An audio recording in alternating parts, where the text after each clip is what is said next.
You're listening to the Shaun of the South podcast, brought to you by Food City, dedicated to providing you, their valued customer, with top quality products at the best value every day. From certified Angus beef to locally grown produce and in-store made baked goods, nobody does food like Food City. Find a store conveniently located near you at foodcity.com. Shaun of the South starts now.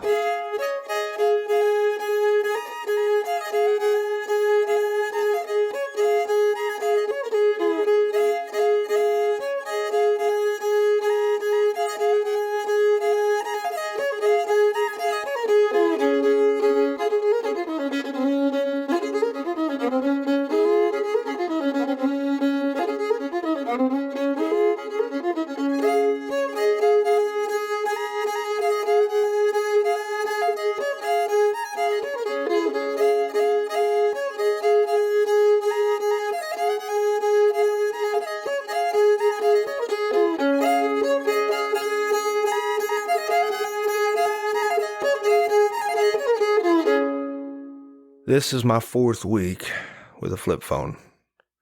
My unintelligent cellular phone is manufactured by Nokia, and the phone's primary selling feature is that it sucks.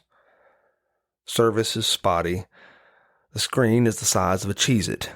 But there is one plus. The phone has an FM radio feature. You can listen to the radio, but only if you hold the phone to your ear like you're making a phone call.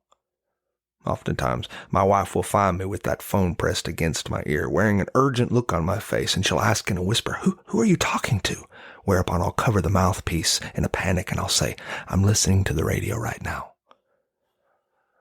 It is technically possible to send texts with this dumb phone, but this is such a painfully tedious process that, frankly, you'd be better off using Western Union. Usually, texting is such a pain in the astronomy that I end up calling the individual directly, which sometimes takes people by surprise, because apparently voice calls aren't that common anymore. Inasmuch as whenever I call someone, people often assume something is wrong.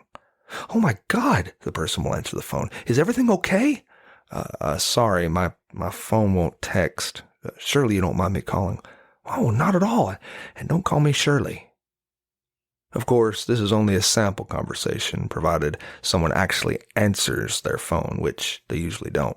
Probably because whenever I call, they don't even know it's me. And this is due to the fact that my name now shows up on caller ID as Renee Birdfield. Now, I don't know who Renee Birdfield is. I don't know if she's a real person. I don't know anything about her. But somehow, ever since switching my phones, my service provider has transitioned to identifying me as Renee. The following is a verbatim transcription of an actual phone conversation with our plumber.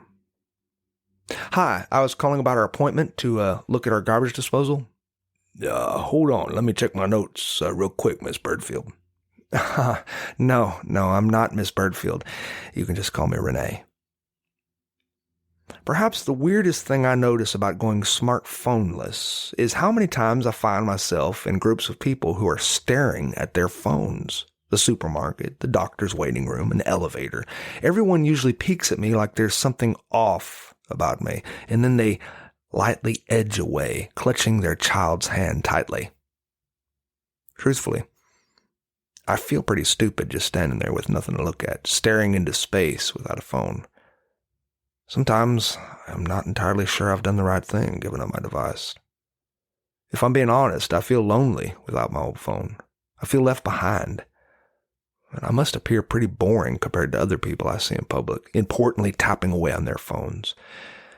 Without a fancy phone in my hands, I don't feel nearly as important. But then I must remind myself, I'm doing this for my mental health. I have given up my device for however long I'm able to do it so that I can regain my focus. I want real conversations again, unpunctuated by glances at my screen. In short, I want to use a smartphone, not be used by my smartphone. Because I am a human being. I am an analog person. I am ideas, dreams, and creativity. And above all, I am Renee Birdfield.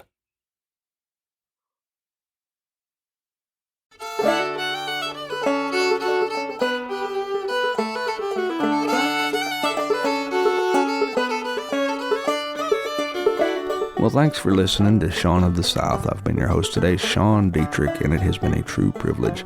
To find out anything more about what I do, you can visit SeanDietrich.com, or for those who are not particularly good spellers, you can visit SeanoftheSouth.com, and there you can find out all sorts of information that you didn't know you didn't need to know about me. And while you're there, I hope you take the time to drop me a line. Tell me what's important to you.